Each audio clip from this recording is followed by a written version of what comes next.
Kwa majina naitwa Victor Kayala, mimi ni physiotherapist. Napatikana hospitali ya rufaa mkoa wa Dodoma au maarufu kama General Hospital. Siku ya leo ningependa kushare na nyinyi mada ambayo inahusu uhusiano uliopo kati ya matumizi ya simu za mkononi na maumivu ya shingo. Kitaalamu hali hii inaitwa kama text neck.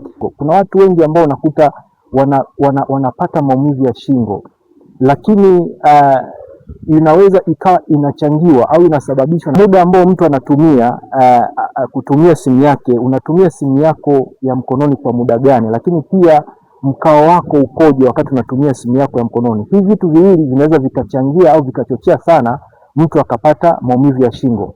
Sasa dalili ambazo zinaweza kutokea, dalili ya kwanza ni maumivu ya shingo, lakini vile vile dalili ya pili ni kupata ganzi mikononi, lakini vile vile misuli ambayo inakakamaa, misuli ya shingo inakuwa inakakamaa.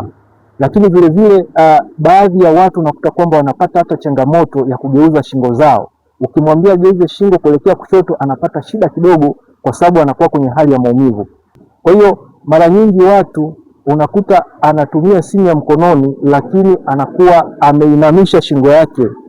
Kwa hiyo kadri ambavyo unavyoinamisha shingo yako ndivyo unaongeza uzito mkubwa ambao utakwenda kwenye cervical spine au kwenye shingo, kwenye misuli ya shingo. Kwa matokeo yake ni kwamba hii itachochea misuli yako kulemewa. Tukija kwenye upande sasa wa matibabu mara nyingi huwa kitu cha kwanza tunachoangalia kwanza kabisa ni kuondoa chanzo cha tatizo.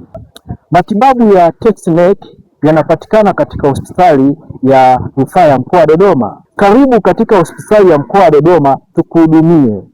Huduma bora ni kipaumbele chetu. Sisi ni ndugu na rafiki namba 1 wa mgonjwa. Asante.